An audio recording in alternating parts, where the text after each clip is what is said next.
Hello and very warm welcome to all of you. कैसे हैं आप सब? मैं आपका मेंटोर और मैं फिर से आपके सामने उपस्थित हो गया हूं लर्न इंग्लिश विदाउट रूल्स के एक नए और फ्रेश सेशन के साथ। आज का सेशन एक बार फिर से ग्रामर पर आधारित है। जी हां, मैं बात कर रहा हूं रेगुलर सेशन की, जहां हम ग्रामर के कंसेप्चुअल नॉर्म्स को सीखने की कोशिश करते हैं। ये जानते हैं कि आखिरकार कौन सी ऐसी बात है, कौन सी ऐसी बारीकियां हैं जिस आधार पर ये सारे ग्रामेटिकल नॉर्म्स काम करते हैं। अभी तक हमने पिछले चैप्टर जो कि नैरेशन की समाप्ति के बाद हमने एक नए चैप्टर की शुरुआत की, डिग्री ऑफ कंपैरिजन। उसके इंट्रोडक्शन से सफर शुरू करते हुए हमने शब्दों के कन्वर्जन और सेंटेंसेस के कन्वर्जन के 3 एपिसोड्स आपके सामने लाए। उम्मीद करता हूं कि आप अपने रेफरेंस बुक से इसे बना रहे होंगे और आपने इसमें अपनी पकड़ अच्छी बना ली होगी। आज हम यहां पर फिर से सेंटेंसेस कन्वर्जन के ही चौथे पार्ट के साथ उपस्थित हुए हैं। यहां पर फिर से एक नए प्रकार के सेंटेंस की बात करेंगे। यह सीखेंगे कि अगर जो एक साधारण सेंटेंस था, नो अदर वाला था और वेरी फ्यू था, इस 3 के अलावा यह प्रकार आता है तो इसे किन बातों का ध्यान रखते हुए कंपैरेटिव से पॉजिटिव या पॉजिटिव से कंपैरेटिव और फिर पॉजिटिव से सुपरलेटिव में बदला जाए, और बदलते समय क्या सारे के सारे पुराने नॉर्म्स वैसे ही रहते हैं। सेशन की शुरुआत करेंगे। नोटबुक और पेन लेकर के तैयार हो जाइए। चलिए सीखते हैं एक साथ मिलकर कि एक नए प्रकार के सेंटेंसेस को कैसे डिग्री में चेंज किया जाता है, मतलब कि कैसे उसका डिग्री परिवर्तित किया जाएगा। चलिए देखा जाए।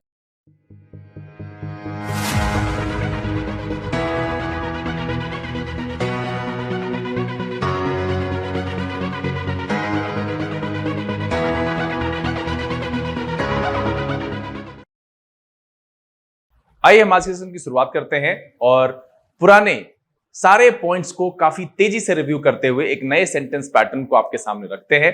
ये जानने की कोशिश करते हैं कि आखिर कौन कौन सी ऐसी बारीकियां हैं, क्या पुराने सारे नॉर्म्स वैसे अप्लाई किए जाएंगे या उसमें कुछ बदलाव होगा। इन सारी बातों पर विस्तार से चर्चा करेंगे। ये सीखेंगे कि ये नए प्रकार का सेंटेंस जो हम यहां पर चर्चा करने वाले हैं उसे पॉजिटिव से कंपैरेटिव में, पॉजिटिव से सुपरलेटिव में या कंपैरेटिव से सुपरलेटिव में कैसे बदला जाए। सेशन को शुरू करेंगे, लेकिन उससे पहले जो लोग इस चैनल पर नए हैं, चैनल को सब्सक्राइब कर लीजिए, बेल आइकन जरूर प्रेस कीजिएगा ताकि यहाँ अपलोड की गई वीडियोस की नोटिफिकेशन आपको मिले और आपका कोई भी सेशन मिस ना हो।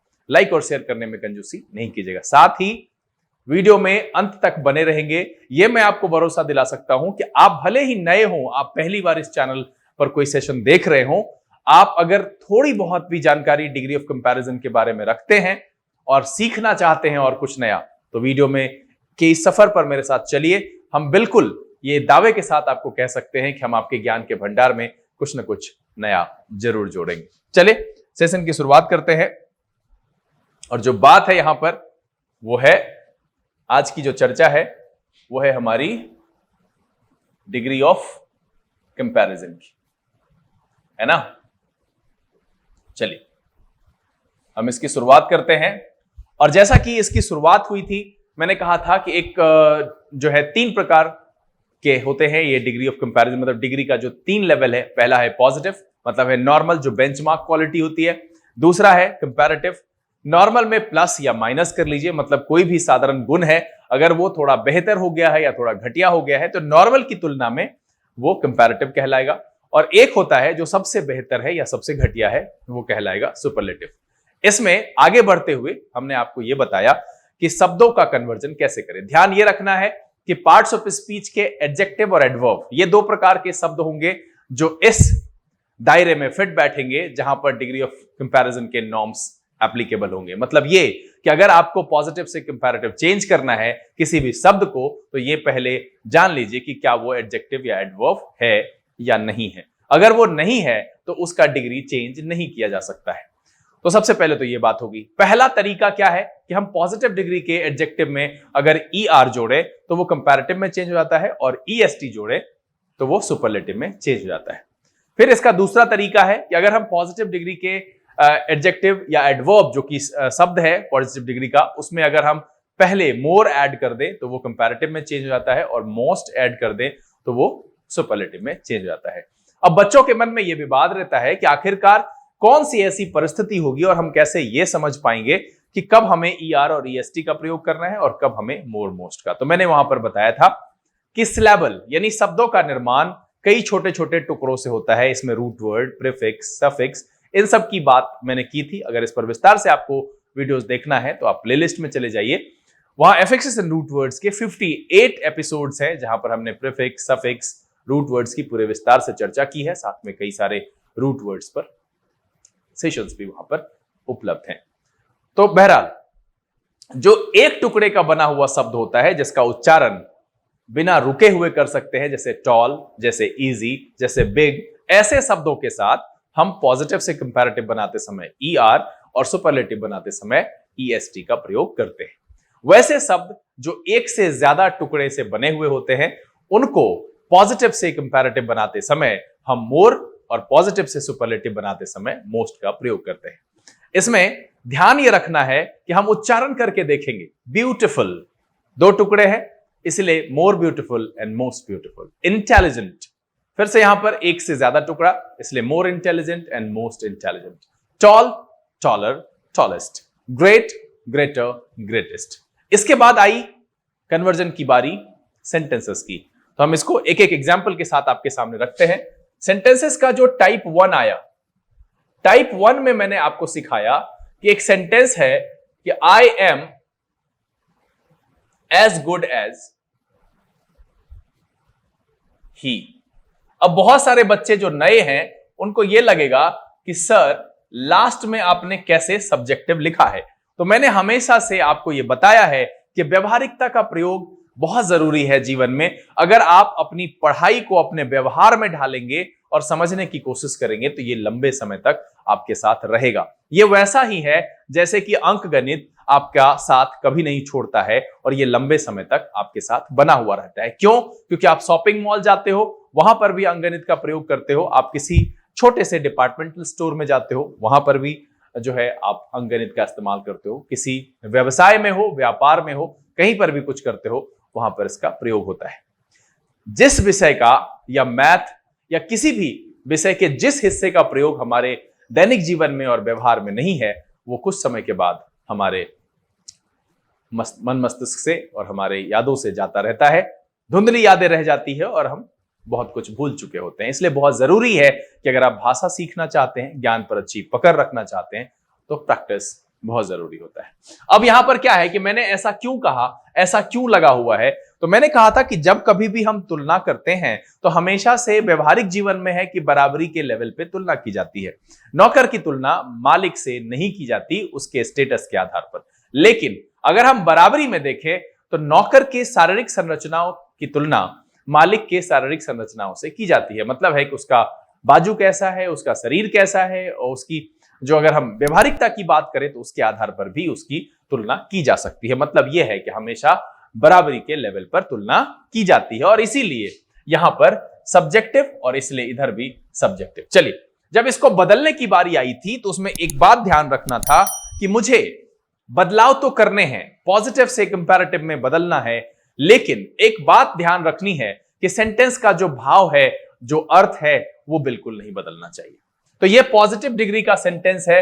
ये हमने कैसे पता लगाया? तो मैंने आपको बताया था कि एज और एज के बीच में पॉजिटिव डिग्री का एडजेक्टिव यहां पर मौजूद होगा। तो यहां देखिए कि ये पॉजिटिव डिग्री का एडजेक्टिव एज और एज के बीच में मौजूद है। मैंने इसके लिए दो बातें आपके सामने रखी थी। एज के बीच में पॉजिटिव डिग्री का इस्तेमाल किया जाता है, तो ये दोनों प्रकार के सेंटेंस यानी कि एफर्मेटिव और नेगेटिव, स्वीकारात्मक और नकारात्मक, दोनों वाक्यों में इसका प्रयोग होता है। लेकिन अगर हम सो और एज के बीच में पॉजिटिव डिग्री के एडजेक्टिव को रखें तो वैसी परिस्थिति में हमें नेगेटिव सेंटेंसेस में इसका प्रयोग करना होगा। एज दोनों प्रकार के सेंटेंसेस में प्रयोग होता है और सो एज का प्रयोग सिर्फ और सिर्फ नेगेटिव सेंटेंस में प्रयोग किया जाता है। मतलब है कि अगर आप सो एज से लिख रहे हो तो ये कंफर्म करो कि सेंटेंस नेगेटिव है, और अगर आप एज से लिख रहे हो तो आप दोनों ही प्रकार के सेंटेंस में कर सकते हो। इसके बदलाव में मैंने कहा था कि कंपैरेटिव बनाते समय हम इधर से इसको यहां ले आएंगे ही और इधर से इसको यहां ले जाएंगे आई। अब यहां पर है इसके साथ एम लगा हुआ है तो इसके साथ इज का प्रयोग होगा। फिर मैंने कहा था कि इसको हम हटा लेंगे और इसका हो जाएगा बेटर, और कंपैरेटिव में हम देन का प्रयोग करते हैं। तो अब इस तरह के सेंटेंसेस यहां पर आ गए। और अब देखिए कि अगर हम इसको इतना ही रहने देते हैं तो he is better than I, अभी इसकी जो वैल्यू है वो है I is equal to he, तो इसीलिए भाव ना बदले हम यहां पर नॉट का प्रयोग करते हैं। तो मैंने यह कहा था कि अगर आप सेंटेंसेस को चेंज कर रहे हो तो एक चीज हमेशा तय कर लेना कि भाव नहीं बदलना चाहिए, जो सेंस कहा गया है वही सेंस प्रयोग होगा। टाइप 2, अब इसका सुपरलेटिव नहीं हो सकता है क्योंकि सिर्फ दो वस्तु है, दो व्यक्ति है, दो चीजें हैं, उसके बीच में तुलना हो सकती है, वो सबसे बेहतर नहीं हो सकता है। तो फिर इसके जो टाइप 2 के सेंटेंस आए, वो टाइप 2 का सेंटेंस क्या आया कि टाइप 2 में हमने जो पॉजिटिव पढ़ा वो नो अदर से शुरू हुआ। No other leader is as great as Ram Babu, है ना, कि कोई लीडर राम बाबू जैसा महान नहीं है ना। यहां पर मुझे एक सेंटेंस मिल गया ऐसा, और फिर से हम ये देख रहे हैं कि ये मेरा एज के बीच में लिखा हुआ है। अब इसको बदलते समय मैंने आपको दो तरीका बताया था कंपैरेटिव का। कहा था कि भैया उधर से सेंटेंस सेम वही सारी चीजें फॉलो होगी। राम बाबू यहां पर है, इज यहां भी हो जाएगा इज, है ना। और इधर से नो अदर को मैंने कहा था या तो आप एनी अदर में चेंज कर लो या आप ऑल अदर में चेंज कर लो। यहां जो याद रखने वाली चीजें हैं वो ये है कि नो अदर के साथ नाउन सिंगुलर होता है, यहां पर हम सिंगुलर नाउन का प्रयोग करते हैं। एनी अदर के साथ भी हम क्या करते हैं, नाउन सिंगुलर प्रयोग होगा, यहां पर हो जाएगा लीडर, है ना। और इसमें नाउन प्लुरल प्रयोग होगा, इसलिए यहां पर हो जाएगा लीडर्स। ठीक है, तो यह ध्यान रखना है। इज अब यहां पर हो जाएगा ग्रेटर देन, और उसके बाद आप जो रास्ता लीजिए उधर को जाइए या इधर को जाइए। मतलब यह है कि हमें सेंटेंस के कन्वर्जन में यह ध्यान देना है कि अगर हम नो अदर के बदले एनी अदर का प्रयोग कर रहे हैं तो नाउन को सिंगुलर रखना है, और ऑल अदर का प्रयोग कर रहे हैं तो नाउन को प्लुरल रखना है, जैसा कि हमने यहां पर लीडर्स में किया है। तो सेंटेंस जो फाइनली कंपैरिजन में चेंज हुआ वो हो गया कि Ram Babu is greater than any other leader, या फिर हो गया Ram Babu is greater than all other leaders. अब इसके सुपरलेटिव की बारी आई तो इसमें सीधा सीधा स्पष्ट कह रहा है कि no other leader is as great as Ram Babu. मतलब है कि राम बाबू जैसा कोई नहीं है, तो इसका मतलब है कि Ram Babu is the greatest leader, और ये मेरा सुपरलेटिव में चेंज हो गया। तो इस तरीके से आप ये दो तरीके का सेंटेंस टाइप 1 और टाइप 2 को चेंज कर सकते हैं। अब बारी रही टाइप 3 की। तो टाइप 3 में हमने आपको बताया जो टाइप 3 के सेंटेंसेस थे उसका जो पॉजिटिव था वो था वेरी फ्यू से। किससे था? Very few. ठीक है, और इसके साथ ध्यान रखना है कि लीडर्स यानी कि नाउन प्लुरल, वेरी फ्यू के साथ क्या आएगा? Noun plural. Very few leaders are as great as Ram Babu. ठीक है, अब मुझे इसे चेंज करना है फिर से कंपैरेटिव में और सुपरलेटिव में। तो कंपैरेटिव बदलते समय बस सारी चीजें वैसे ही एप्लीकेबल होगी। अब एक बात और, पीछे हम आते हैं लौटकर। आपको यह लग रहा होगा कि सर आपने यहां पर नॉट का प्रयोग किया बट इस सेंटेंस में आपने नॉट का प्रयोग नहीं किया। तो जरा सेंस देखिएगा कि क्या ये नॉट का प्रयोग करना उचित है। क्या कह रहा है? No other leader is as great as Ram Babu. मतलब है कि कोई भी लीडर राम बाबू जैसा ग्रेट नहीं है। यहां पर क्या है कि Ram Babu is greater than any other leader. Obviously किसी अन्य लीडर से राम बाबू ग्रेटर हैं या सभी लीडर से ग्रेटर है, इसलिए हमने यहां पर नॉट का प्रयोग नहीं किया। अब देखिए इसको बनाएंगे तो क्या हो जाएगा? फिर से उधर से आ जाएंगे राम बाबू, है ना। राम बाबू इज, उसके बाद क्या हो जाएगा? इधर वेरी फ्यू से हो जाता है मोस्ट अदर। और आपको पता होना चाहिए कि जब हम मोस्ट अदर का प्रयोग करेंगे तो इसके साथ हम नाउन प्लुरल का प्रयोग करेंगे। ठीक है, यह ध्यान रखना है। इसको ऊपर लिखते हैं। मोस्ट अदर है, इसके साथ क्या होता है? नाउन प्लुरल होता है। तो मोस्ट अदर क्या हो जाएगा यहां पर? लीडर्स, है ना। तो इधर से क्या हो जाएगा? Ram Babu is greater than most other leaders. और ये आपका कंपैरेटिव में चेंज हो गया। बहुत ही आसान है और ये आसान तब लगेगा जब आप प्रैक्टिस करेंगे। अब देखिए यहां पर फिर इसका सुपरलेटिव अगर आप देखें तो इसमें क्या हो जाएगा कि अब कुछ लीडर हैं, है ना, वेरी फ्यू लीडर्स। तो राम बाबू तो सबसे ग्रेट नहीं हुए, तो क्या हो जाएगा कि Ram Babu is one of the greatest leaders, है ना। यहां पर क्या हो जाएगा, Ram Babu is one of the greatest leaders. One of the क्यों लगा, क्योंकि वेरी फ्यू लीडर्स है, यहां पर नो अदर लीडर की बात है नहीं। तो इतनी जानकारी मैंने आपको अब तक डिग्री ऑफ कंपैरिजन में दी है। अब रिवीजन मैंने इसलिए किया कि कुछ नए व्यूअर्स भी हैं जो वीडियो देखते तो हैं पर सब्सक्राइब नहीं करते हैं। आप सब में से बहुत सारे ऐसे लोग हैं, स्टैटिस्टिक्स मैं देखता हूं और जब आंकड़े सामने आते हैं बहुत चौंकाने वाले होते हैं कि बहुत सारे लोग ऐसे हैं जो वीडियो देखते हैं बट चैनल अब तक सब्सक्राइब नहीं किया है। तो आप चैनल को सब्सक्राइब कर लीजिए, बेल आइकन प्रेस कर दीजिए, नोटिफिकेशन को ऑल पर रखिए ताकि इस तरह के जितने भी इंपॉर्टेंट वीडियोस हैं उसकी नोटिफिकेशन आपको मिले। चलिए यहां पर हम अब ये टाइप 3 था बॉस, है ना, ये टाइप 3 था। अब हम टाइप 4 की बात करेंगे और इसको हम ज्यादा लेंदी नहीं करेंगे, हम इसको सेंटेंस के माध्यम से ही आपके सामने रखेंगे। तो देखिए इसका पॉजिटिव ऐसे देगा, क्या कह रहा है कि some students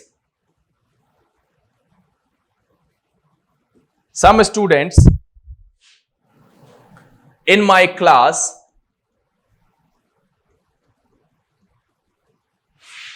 are at least as intelligent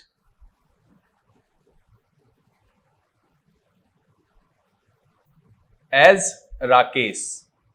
अब देखिए इसको पहले हम एक डायग्रामेटिक रिप्रेजेंटेशन से समझने की कोशिश करेंगे कि आखिरकार इसमें क्या कह रहा है और फिर हम इसको बनाएंगे। अभी देखिए सबसे पहले क्या कह रहा है कि अगर आप इस बात को समझेंगे तो देखिए क्या कह रहा है कि some student in my class are at least as intelligent as Rakesh.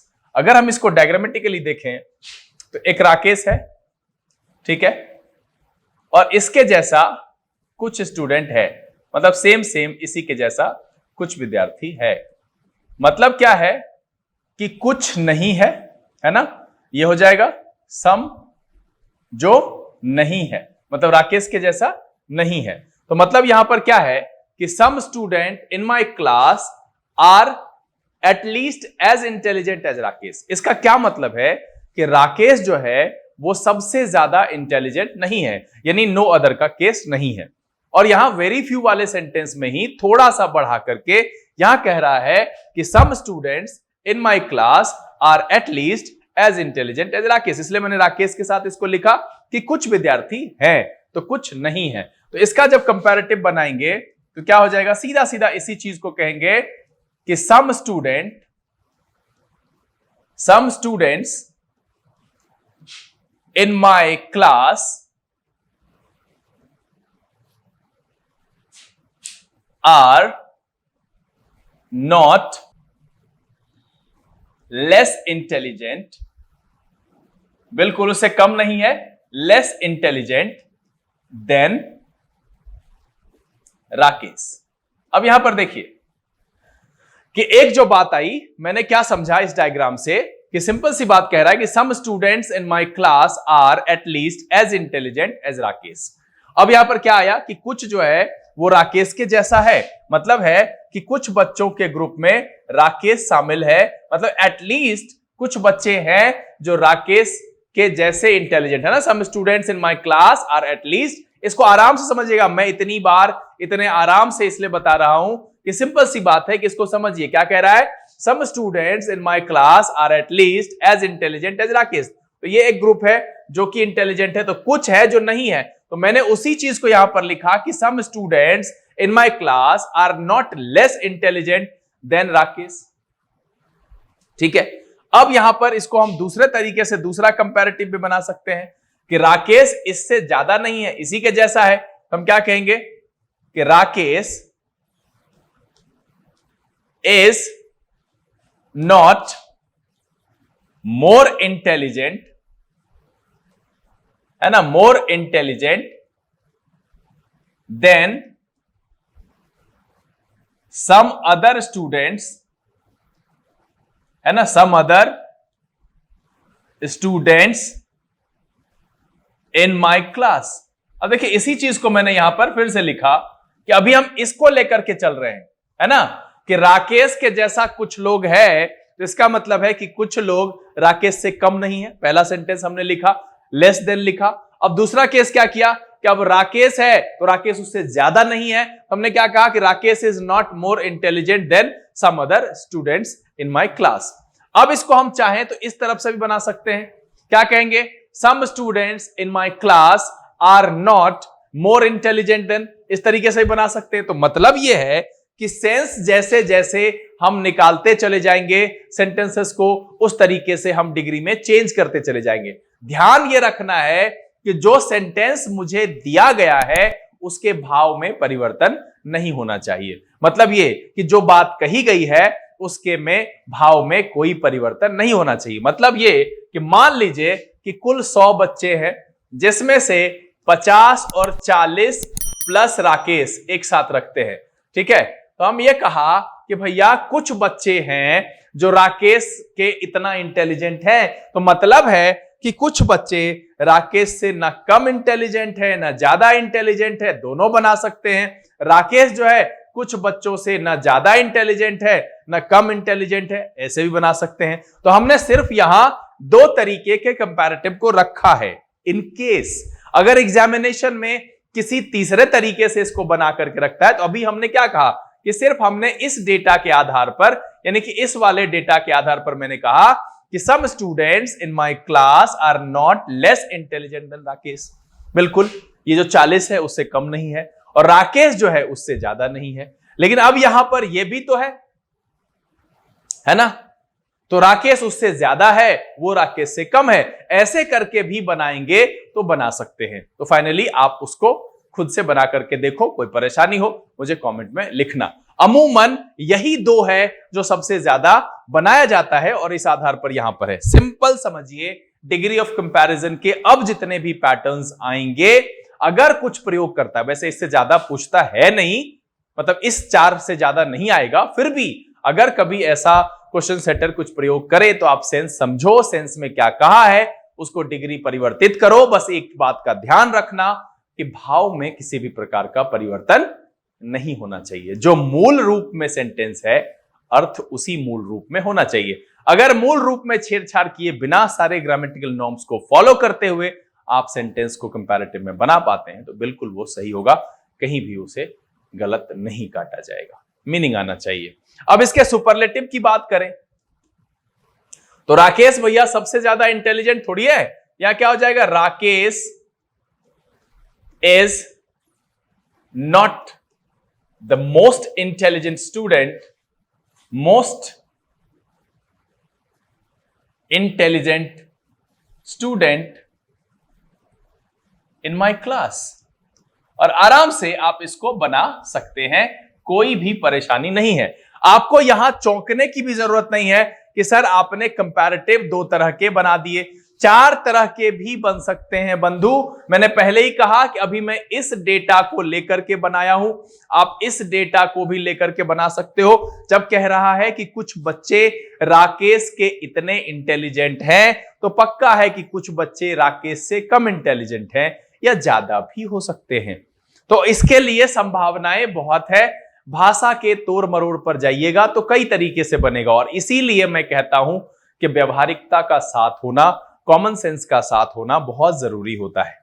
अगर एग्जामिनेशन आज के दौर की पास करनी है, भाषाई जो जटिलता है, जो उसका वो कॉम्प्लिकेटेड है, उसको इजी करना है, आसान करना है और बहुत आसानी से समझ में आ जाए, लंबे समय तक याद रहे, तो अर्थ को समझना बहुत जरूरी होता है। जैसा कि इस सेंटेंस में मैंने किया, जैसा कि इससे पहले मैंने आपको वेरी फ्यू में समझाया, कोई भी देखा जाए तो अमूमन कहीं पर भी कोई नॉर्म्स नहीं है।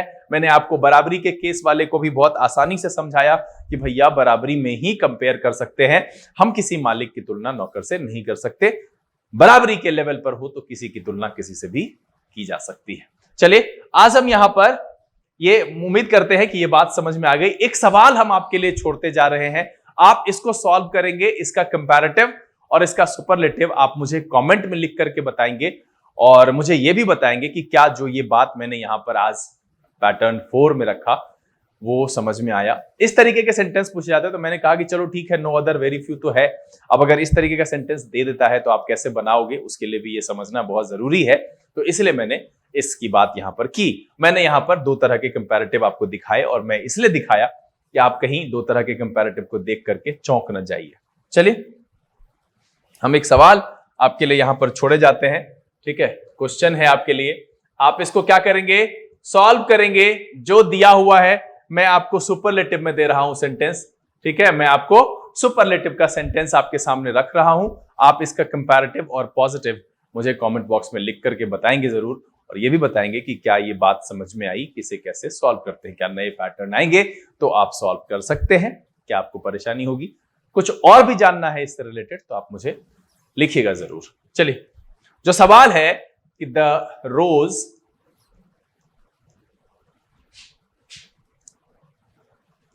is not the most beautiful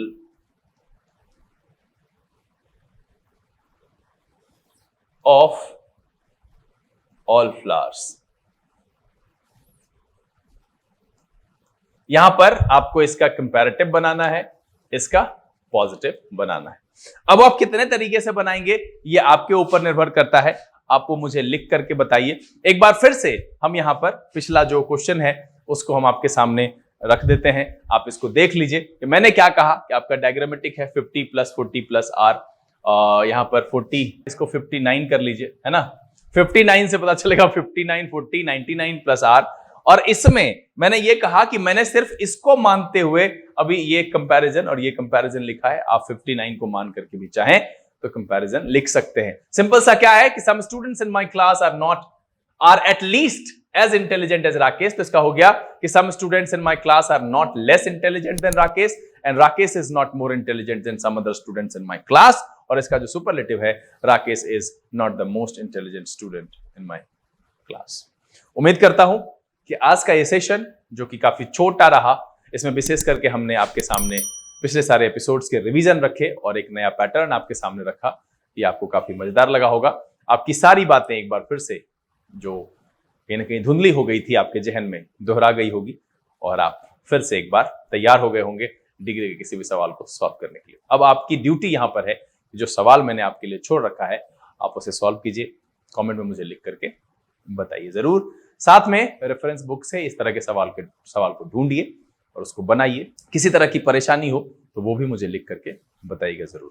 उम्मीद करते हैं ये वीडियो आपको काफी अच्छा लगा होगा। अगर ये वीडियो आपको पसंद आया आपसे लाइक कर दें। अगर आपने चैनल सब्सक्राइब नहीं किया है प्लीज सब्सक्राइब कर लीजिए, बेल आइकन जरूर प्रेस कीजिएगा ताकि आज अपलोड की गई वीडियोस की नोटिफिकेशन आपको मिले और आपका कोई भी सेशन मिस ना हो। समय यहाँ से बिता लेने का बहुत जल्द इसी तरह के एपिसोड के साथ फिर आपके सामने उपस्थित होंगे। तब तक के लिए आप घर में रहें, अपना और अपने परिवारजनों का ख्याल रखें, पढ़ाई लिखाई करते रहें। Learn English without rules के से this is BK Singh signing off. Keep reading, keep practicing. Thank you. God bless you.